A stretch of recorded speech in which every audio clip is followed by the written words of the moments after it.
Grève dans le monde estudiantin au Niger, les scolaires et étudiants exigent respectivement le paiement de leurs allocations et de leurs bourses.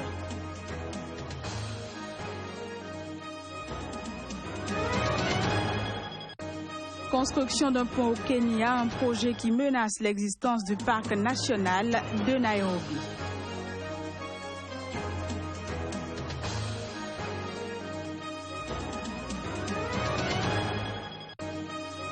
Puis au Brésil, évasion de 200 détenus du pénitencier de Jardinopolis. L'incident est survenu après une mutinerie.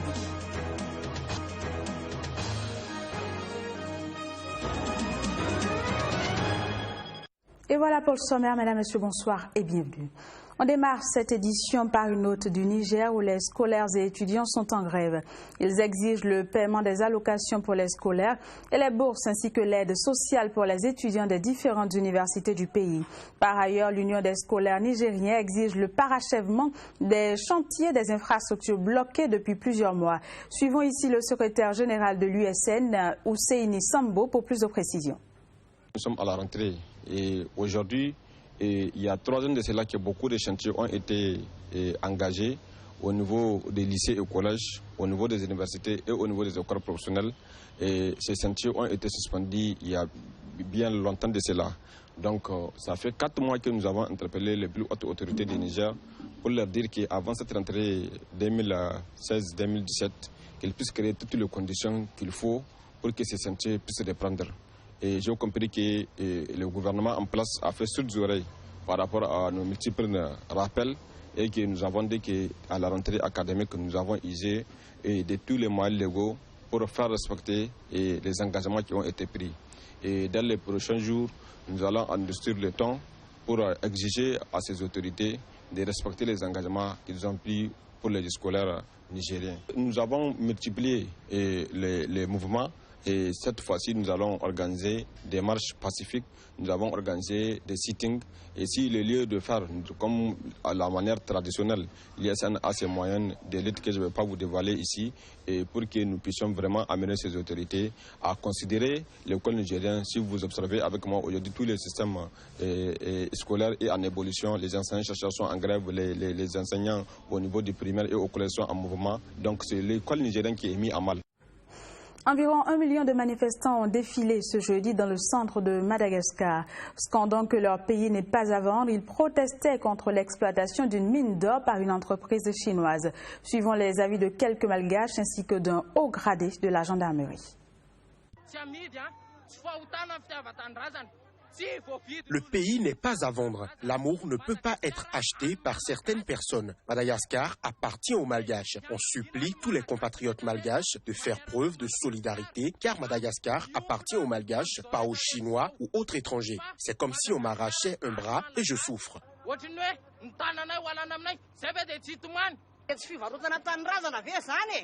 40 ans d'exploitation, on appelle ça vendre le pays. Le ministère des Mines a parlé de 40 ans de location, mais imaginez, c'est un enfant encore à 4 pattes jusqu'à 40 ans. On en appelle à la conscience des dirigeants et du président Lanaker. Le ministère de tutelle, il a déjà fait tous les moyens pour apaiser la situation. Mais jusqu'à présent, ça empire encore. C'est ça le problème. Oui, le président, il est au courant. Mais vous savez que l'exploitation est encore suspendue. Au Sénégal, les organisations de défense des droits de l'homme, dont Amnesty International et le mouvement citoyen Y en a marre, ont réclamé une réorganisation de la justice pour mettre fin aux longues détentions provisoires. C'était à l'issue d'une conférence de presse organisée en remplacement d'une manifestation prévue le même jour. Manifestation interdite par les autorités au motif de possibles troubles à l'ordre public. Images y sont. Mobilisés au départ pour une manifestation publique au sujet de la situation réelle de l'univers carcéral sénégalais, ces organisations de la société civile ont dû se résoudre à animer une conférence de presse. L'initiative du départ ayant été interdite. Aujourd'hui, il n'est pas exagéré de parler d'interdiction systématique de marche ou de manifestation publique au Sénégal. Alioune Tine a parlé d'un régime d'exception Aujourd'hui, il y a un gel des libertés publiques au Sénégal. Un constat qu'ils déplorent tous à l'unanimité. Dans une nation qui se vante d'être un exemple de démocratie africaine, on est en train de reculer. Et très très gravement, il est temps que tous les Sénégalais se mobilisent pour le rappeler à Macky Sall. Les discussions, le sujet au menu n'a pas pour autant été occulté.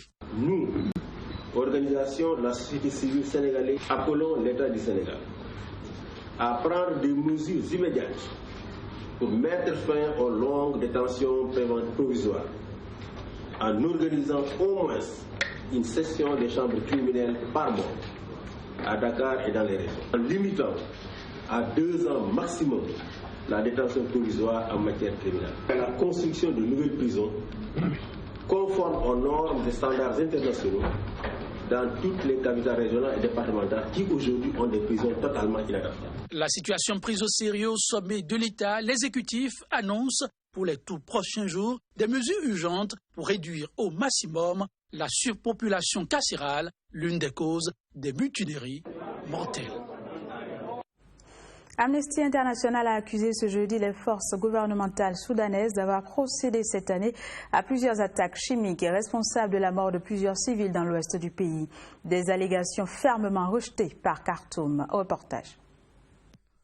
Le rapport d'Amnesty International comprend des images d'enfants souffrant de brûlures chimiques, d'images satellites de villages détruits et de personnes déplacées, des extraits d'entretien avec plus de 200 survivants et des analyses d'experts en armes chimiques.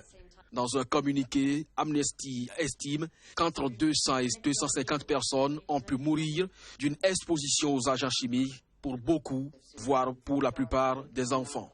Nous avons dans ce rapport des preuves irréfutables que 171 villages ont été endommagés et brûlés pendant une campagne militaire dans des zones civiles.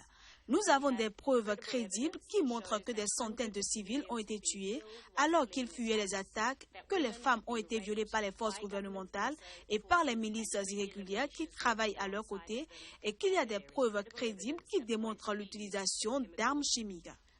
Le rapport d'Amnesty est incorrect, a réagi le porte-parole de l'armée soudanaise, Ahmed Khalifa Al-Shabi. Selon le porte-parole, des opérations militaires intenses au Darfour ont en outre été exclus, vu que le gouvernement est engagé dans un processus politique pour régler le problème avec les rebelles. Mais une responsable d'Amnesty, Tirana Hassan, a déclaré que les preuves recueillies sont crédibles et dépeignent un régime qui a l'intention de mener des attaques contre les populations civiles au Darfour sans craindre des sanctions internationales. Nous appelons à une enquête afin de vérifier, ou théoriquement, pour réfuter nos constatations relatives à ces allégations d'armes chimiques. Nous faisons tout d'abord appel aux 192 États membres de la Convention, conformément à l'article 9, à demander des éclaircissements dans le développement et l'utilisation d'armes chimiques alléguées par le gouvernement du Soudan. Le Darfour est le théâtre d'un conflit sanglant depuis 2003, quand des insurgés issus des minorités ethniques ont pris les armes contre le pouvoir de Khartoum aux mains de la majorité arabe. Le président soudanais Omar El-Béchi a alors lancé une contre-insurrection violente. Ce journal se poursuit en Égypte. Une voiture piégée a explosé ce jeudi dans la banlieue du Caire.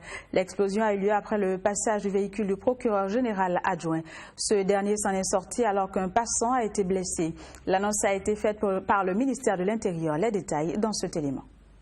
L'attaque s'est produite dans la soirée de jeudi dans une banlieue huppée à l'est du Caire. Elle visait le procureur général adjoint qui s'en est sorti indemne ainsi que ses gardes du corps. La voiture piégée était garée au bord de la route. Elle a explosé juste après le passage du véhicule du procureur. L'explosion a tout de même blessé un civil. Selon le gouvernement égyptien, les attentats sont perpétrés principalement dans le nord de la péninsule du Sinaï, bastion de la branche égyptienne du groupe djihadiste État islamique. Ces attaques ont causé la mort de centaines de policiers et soldats. Rappelons que l'année dernière, le procureur général Hicham Barakat avait été tué dans l'explosion d'une voiture piégée au passage de son convoi dans la capitale. Depuis la destitution du président islamiste Mohamed Morsi, l'Égypte fait face à une vague d'attentats djihadistes meurtriers. Des attentats qui visent principalement les forces de l'ordre. Direction le Kenya où la construction d'un pont menace l'existence du parc national de Nairobi. Un projet initié par le gouvernement depuis 2013 dans le but de faire développer le pays sur le plan économique. La population s'inquiète et demande au gouvernement de revoir le dit projet. Les images. Nous sommes ici dans le parc national de Nairobi. Situé au cœur de la ville, ce parc est le plus ancien que l'on retrouve en Afrique de l'Est. Un site très prisé des touristes, mais désormais menacé par le développement de la capitale où sera bientôt érigé un pont ferroviaire. Une situation qui inquiète la population kenyane, mais aussi les organisations de protection de l'environnement. Le parc derrière nous ici a déjà été gâché par la phase numéro 1 du projet de construction. Cette zone est déjà dégradée et ils ne vont rien faire pour arrêter ça. Qu'est-ce que ça veut dire ? Cela veut dire qu'ils vont empêcher le mouvement des animaux d'un côté vers l'autre. Créant des conséquences désastreuses sur l'existence de ce parc, certains conservationnistes souhaitent qu'une étude d'impact sur l'environnement soit menée. Il y a d'autres endroits au Kenya qui pourraient accueillir ce chemin de fer et contribuer au développement de notre pays. Et pourtant, une fois de plus, nous souffrons pour notre culture.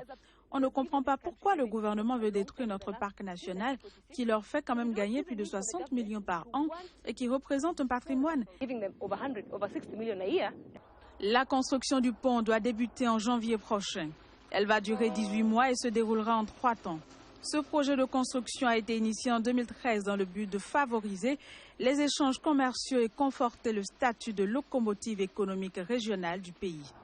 Le parc de Nairobi reçoit la visite d'au moins 150 000 touristes chaque année.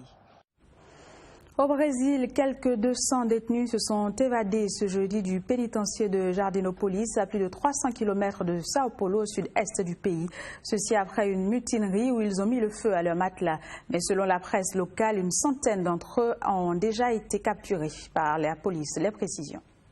Lors d'une fouille de routine, les détenus ont commencé une mutinerie. Il n'y a pas eu d'otages. La situation est déjà sous contrôle. Ainsi s'exprimait le secrétariat de l'administration pénitentiaire de l'État de Sao Paulo, SAP, dans un communiqué après une mutinerie au cours de laquelle 200 détenus se sont évadés ce jeudi du pénitencier de Jardinopolis. L'opération étant toujours en cours, le SAP a précisé que les détenus recapturés ont été acheminés vers la prison de Ribeirão Preto, près de Jardinopolis.